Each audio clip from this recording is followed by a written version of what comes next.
Hola, ¿qué tal? Es Dolly, broker y coach de bienes raíces con Elite KY Homes en el estado de la Florida y Kentucky. Hoy, como todos los jueves, estoy con mis queridas Leslie y Valerie, las VPP, las leonas de la ley. Bienvenidas, chicas. Gracias, hoy lo estamos haciendo en persona. Hoy estamos juntitas las tres. Así mismo. Bueno, hoy quería hablar sobre comercial, porque hay personas afuera y hablamos mucho de residencial, pero sí he tenido varios comentarios que me han preguntado sobre cosas comerciales e inversiones comerciales. Me pareció importante que ustedes contesten preguntas y más o menos educar a nuestro público, ¿no? Sí. Cuando estamos buscando por una propiedad comercial, ¿qué ustedes recomiendan ver? ¿Qué ustedes recomiendan a las personas to look out for? ¿Qué es lo más importante así que nosotros le enfocamos a los clientes? Sí. Primero que todo, buscarte un abogado que te represente. Y esto yo sé que va a parecer coletilla, pero el problema es que con una propiedad comercial entran en juego muchas otras variables que con una propiedad residencial no es una preocupación. ¿Por qué? Porque una propiedad comercial puede tener diferentes unidades. Si tú estás comprando, digamos, un shopping center completo y tienes muchas unidades, imagínate cuántas cosas tú necesitas saber antes de arriesgarte a ser el dueño de esa propiedad. Si estamos hablando de una sola unidad, pues el riesgo es más reducido, pero igual tenemos que hacer preguntas, como por ejemplo, existen tenants que te están rentando la propiedad, copia de los leases actuales con esos tenants, los financials de la compañía. Si tú estás comprando el terreno que tiene un negocio, entonces tú tienes que tener un ojito más abierto para ver cuáles son los problemas financieros que pudo haber tenido ese negocio o qué liabilities pueden restar, como por ejemplo si hay demandas en contra del terreno o en contra del negocio, si hay deudas con el IRS, si hay préstamos que pidieron para levantar el negocio con el SBA, muchísimos préstamos que vimos en el 2020 que las personas eran posibles obtener, pues, ¿verdad? claro. So, cuando tú estás evaluando la compra de una propiedad comercial, entran muchísimas otras preguntas y cuestiones que un abogado es capaz, un abogado con capacitado experiencia, en eso, con claro. experiencia en real estate, no cualquier abogado, un abogado que hace real estate, que es su pan y vino de todos los días, va a entender qué es lo que tiene que garantizar en ese periodo de diligencia antes que termine, que concluye, que pueden ser 10 días, 15 días, 20 días, 30 días, lo que se logre negociar en dependencia del tamaño de ese local, para que él pueda decirte a ti como cliente, puedes hacer esta inversión. El riesgo que estás corriendo está avalado por toda la documentación que tenemos, o el seguro que estamos comprando para esta te va a ser suficiente. Por supuesto. Una de las cosas que a mí me encanta en la parte comercial es que no hay mucho sentimiento involucrado. No. Es finanzas. Punto. Cuando estás comprando una casa o estás vendiendo tu casa, hay muchos sentimientos. Esta es mi casa y la voy a comprar, o esta es mi casa y la estoy vendiendo. Y la voy a remodelar. Sí. Exacto. Pero cuando es comercial es directo al punto. Sí. ¿Tiene sentido? ¿No tiene sentido? Hay un periodo de diligencia. Cuéntame ese periodo de diligencia.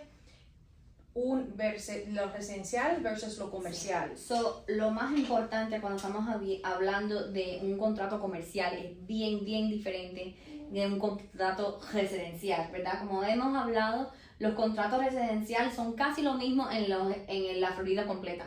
Comercial no lo es. Comercial puede cambiar con cada transacción. So, el momento de un comercial tiene lo que se llama el due diligence period, que es el mismo que lo que se llama el inspection period para residencial, es saber para qué necesitas esta tú sabes, propiedad de comercial. ¿Por qué razón lo quieres? Es porque vas a estar rentando la diferente, tú sabes, un shopping center lo vas a estar rentando, o estás comprando una unidad en ese shopping center y tú lo quieres operar como lo que sea, lo que quieres operar ahí.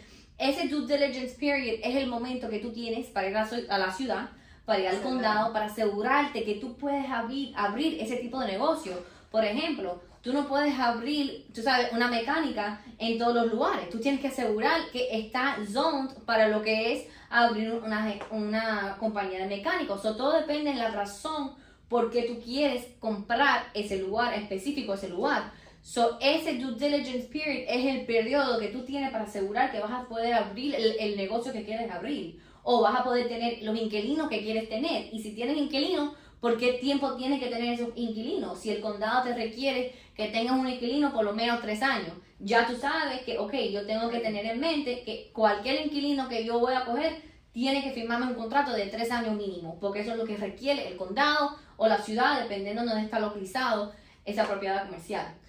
Y entonces cuando vamos a suponer que tenemos un cliente que quiere comprar una propiedad comercial. ¿Por qué es tan importante saber si tienen los tenants, las personas que se están rentando ahí? ¿Y qué es lo que tienen que hacer específicamente estas personas? ¿Qué es lo que tienen que estar viendo? Sí. Ya está rentado, no está desocupado, Sí, está rentado. Ya está rentado. So, tenemos que ver primero que todo en ese periodo de due diligence es los leases. Los leases existen en ese momento entre el vendedor y los inquilinos o los tenants que están ahí. Tenemos que ver por cuánto tiempo son.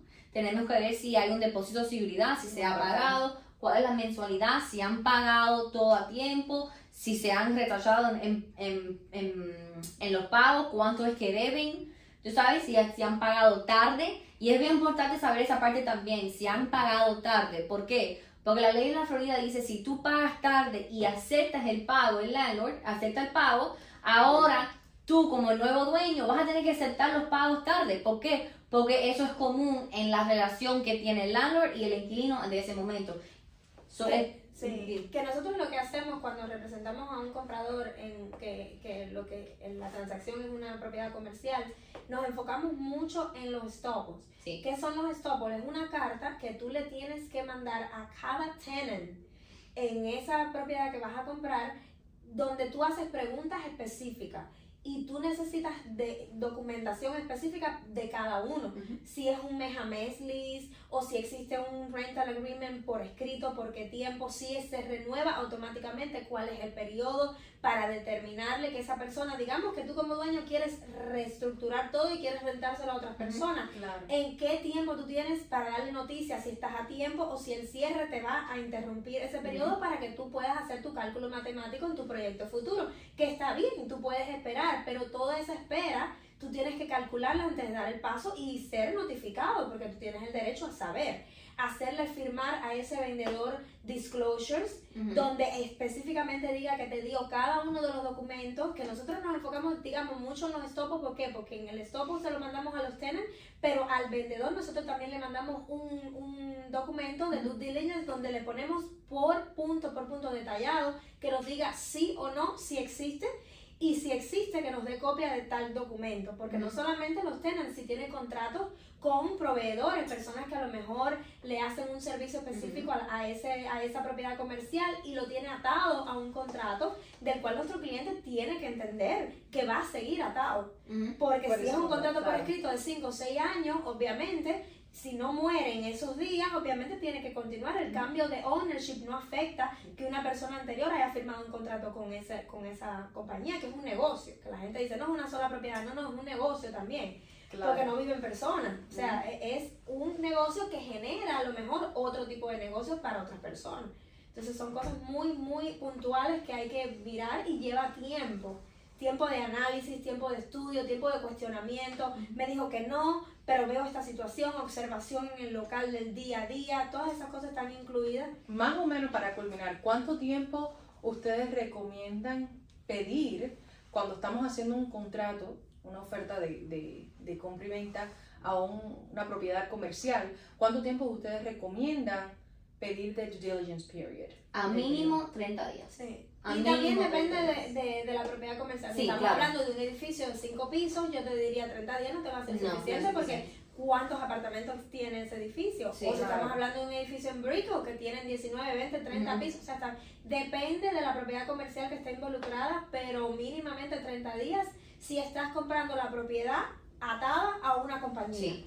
Porque si tú estás comprando la propiedad atada a una compañía, hay que mirar taxes, hay que mirar bank statements, hay que mirar biles, hay que mirar muchos documentos. Sí, no nada más. A mí me sorprendió cuando empecé a la parte comercial, es la cantidad de información que uno requiere de la persona que está vendiendo, información financiera, información de ingresos y de expenses que tienen, de los gastos. Pues nada, ahí ya lo tienen. Si están interesados en comprar o en vender o tienen cualquier pregunta en el aspecto comercial, Sí. las abogadas, please, es súper importante, más en todos los aspectos yo siempre los recomiendo, pero más en el aspecto comercial, porque para mí Yeah. es indispensable que estén ustedes. Ya saben, nos pueden llamar al número que aparece en pantalla y nos vemos en la próxima semana. Hasta luego.